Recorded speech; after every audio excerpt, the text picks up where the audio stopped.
Hello, I'm Forrest Shaw, and I've got a problem. How's everybody doing out there? Hopefully well. Today is the 40th episode of the I've Got a Problem podcast. Pretty exciting. It is also my birthday. Well, my birthday was yesterday, but I'm recording this on my birthday. And I'm also 40 years old. What are the odds?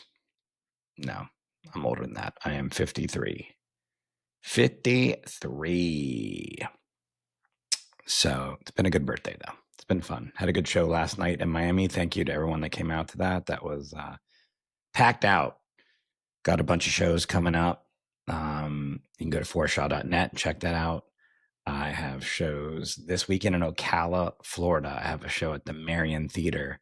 Please come to that. We need to sell more tickets to that. If you know anybody in the Ocala area, Gainesville, anywhere in that area in Florida, tell them to come on out. Drive on up. It's going to be me and my buddy Lisa Correo is opening for me.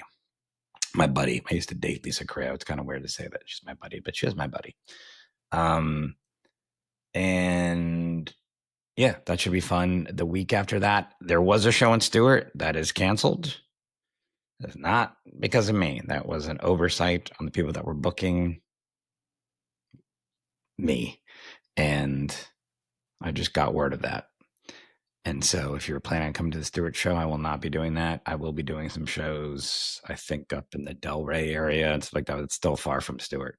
So it won't be till next year. So I'm sorry about that. But I also have shows in Winter Haven, Florida, December 19th and 20th. I'm going to be in Tampa, Wesley Chapel, north of there, December 26th. And out in New Orleans area, I know I have one of the shows already on my website. That's January 3rd, Marpesas. So check that out. Please to come to a show. I appreciate everybody that's coming out on this tour. And then I also have my Australia dates up on my website. I'll be in Adelaide and Melbourne. So if you're in Australia and you're near Adelaide or Melbourne, come on out. I'm going to be doing the Ocean Hates You show, which is a new show I've written that's about marine biology. It's a comedic show about marine biology. That's all the details I'm going to give you now. So yeah. Oh, I got a phone call. We're going to play that too. But I appreciate everybody listening to the podcast. If you haven't already, please leave a comment or rating. Rate it on Apple, rate it on Spotify.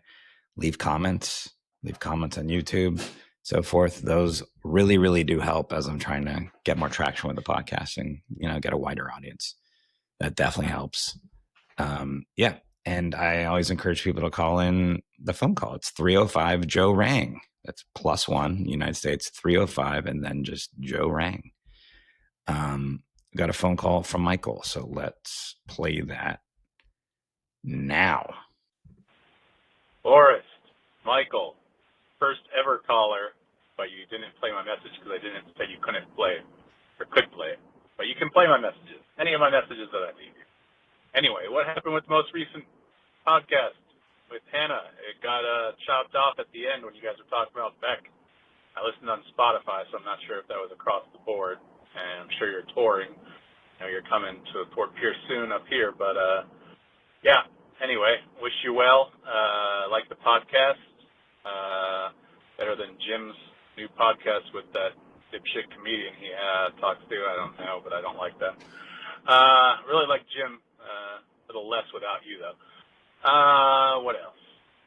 Oh, yeah, and I sent you a message on Instagram, but you never responded. So don't say you respond to all messages that get sent to you. This was a few months ago. What? But, yeah, I'd love to leave another message sometime. Wish you well, and hope you're getting your increased ratings and everything. Take care. Well, thanks for the call, Michael. I don't listen to any of the messages. Well, that's not true. I usually listen to the messages at a time. I did not. I just played that one. You'll be sorry to hear that. Literally what I just said is I'm not coming to Stewart. That's one person that was going to come to Stewart from this podcast. I won't be in Stewart, but I'll be nearby there. I'll be coming to Stewart next year, and I'll be kind of close to there. Not really. Ocala's far away. But next year I'll be back through there. So sorry about that. And sorry that I didn't respond to your message. Here's the thing on Instagram, sometimes it puts them in other folders and I don't see them and stuff like that. So, you can always email my website, forestshaw.net. You can always try sending me a message on Instagram, and I get back to people. I've gotten back to plenty of people on Instagram, so I'm sorry if I missed your message. Try it again. Let's try it again. Send me something. So I do apologize for that, seeing how I said, hey, I'll always get back to you. What a liar I am. What a piece of crap. And then taking down Amos Gill. Amos is my friend. He's a really funny comic, but I don't think he aligns with a lot of people sometimes on that podcast, but he's a really good comic. And I think maybe that podcast has settled in a lot more too than at the beginning. They're trying to figure it out at this moment. ATM with Jim Jeffries and Amos Gill. So give it another shot, or don't. You don't have to, as long as you're listening to this podcast. And I do appreciate you saying trying to get the ratings up. I really, like I said, I'm never going to be selling ads on this podcast. So it's not a matter of me trying to make money. I just would like to reach more people with this podcast. So please let people know if you're enjoying it. Maybe not this episode. I don't know. It seems like I'm rambling. How long I've been recording? About 6 minutes. But thanks for calling in, and send me another message again, or try and message me through my website. For sure, I'll get to you through one of those. If you had like a question besides that kind of, like, if it was something more personal or something like that. And yeah, and thanks to everybody that's donated in the past to the podcast. If you feel like doing that, it's at forrest.net. So today's my birthday, and it's about a week after Thanksgiving, which is a huge holiday in the States. I know in other countries, no one gives a shit, but it is holiday season no matter where you live, no matter what you're celebrating, something's coming up now. Whether it's hold on, Arnie's trying to get there. Come here. Whether you're celebrating, well, Thanksgiving was in the US, but now it's, Hanukkah's kicking off, and Christmas is coming up. Got New Year's, there's Kwanzaa, there's Boxing Day, whatever the hell that is. I just, there's all the holidays are coming up. And that is a difficult time for addicts. I think it is. I think generally it is. I can tell you this. I don't drink a lot. I've said that many times on this podcast. Thanksgiving, when I was seeing my family in Atlanta, I drank more there than I normally do, just because it's kind of like that I wouldn't say pressure, but it's just kind of like what people are doing. You're in these large groups with people you haven't seen in a while, and you kind of feel like, oh, well, I should get into this mode kind of thing. Definitely gambling, for whatever reason, I always feel that, like, I wouldn't say more trigger, but it just seems like I gambled a lot during the holidays. And I think in general, people with their addictions, they emerge, or they start to, like, you start to feel that pressure. And especially with drinking, I would say, and even drugs too, because, you're getting together with family members that you might have drank a lot with before, done drugs, or that are just fucking pain in the asses that you don't get along with, or are assholes, or, just going to say something that's going to bother. Or maybe there's even someone that, like, I've had so many guests on this podcast that always talk about having a relative that's like, oh, come on, you're not doing it right, or you just got to take a little sip or whatever. So there's a lot of that pressure that exists. And plus, the holidays are a sad time for a lot of people too, because, it's maybe there's lost family members, or maybe you just don't like the holidays, or it's just such a weird time of year where it's like, all the music is like dun dun dun dun dun. It's like this joyful kind of celebration of stuff, but it's always masked or it's always all the depression and loneliness and stuff is seeping right below the surface. Not even saying the right words here, lurking right below the surface. So be mindful of that, I'll say. And then I think the best thing to do is to set up, I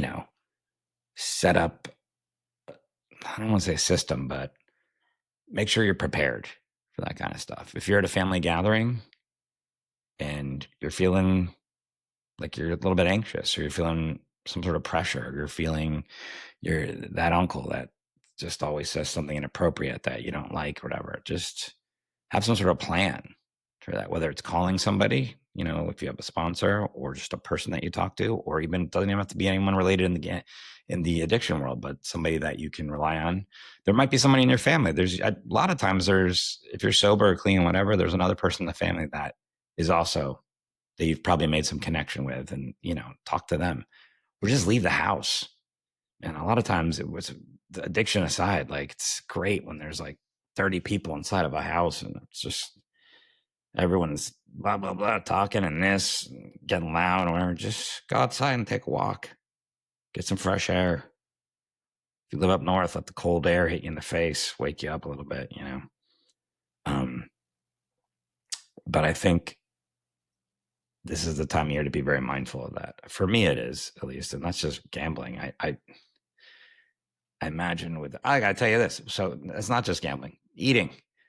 Oh my god, I've lost all this weight. I've lost about I haven't weighed myself since Thanksgiving. Full disclosure, so I could have probably gained. I think I probably gained a couple pounds, and I just told myself when out there, I said, you know what? I never see this part of my family. I went and visited the Shaw clan up in Atlanta, and I've never spent Thanksgiving with them, and I had a really good time. They have a lot of like rituals that they do of like we're the night before we come to the house and have some drinks, and there's 3 different kinds of soups that we eat. That the next day 12 noon we eat 34 of us outside on a table outdoors in this yard, my cousin's house. That was really cool. And then they played flag football, very competitive. There was a line judge. There was a person recording the game so that we could do replays if there was discrepancies. By the way, there were 2 replays. And then afterwards we played games, but there was a lot of drinking. Like I drank more. I didn't get crazy, but I definitely drank more than I normally would. And man, the food, I love pecan pie, but I'm not going to get pecan pie ever. And so I might have eaten 2.5 slices.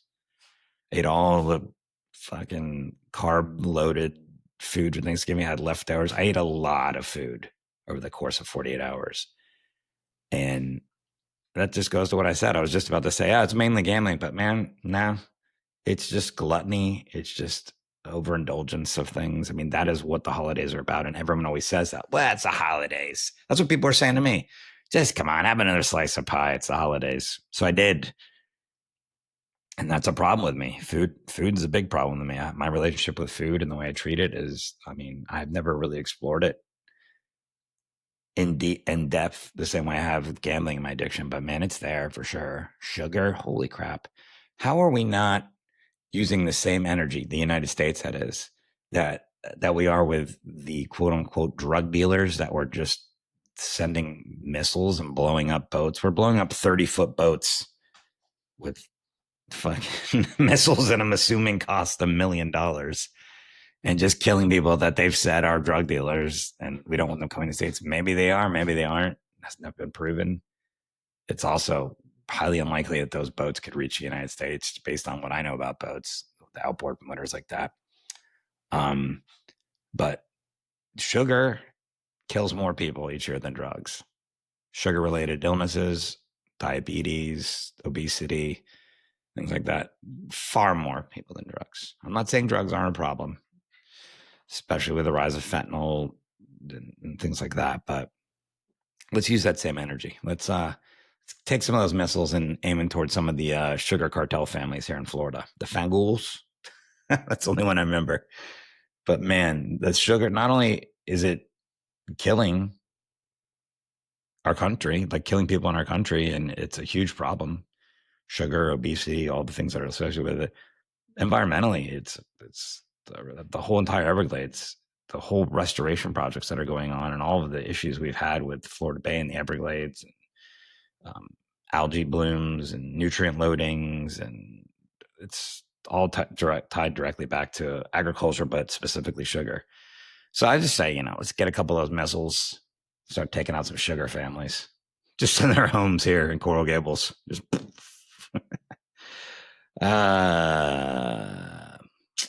we're not going to do that.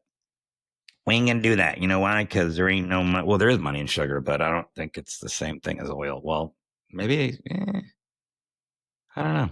I don't know how much money is in the sugar industry, but they definitely are multimillionaires, maybe billionaires. I got off track. What the hell was I talking about? Oh, addiction holidays.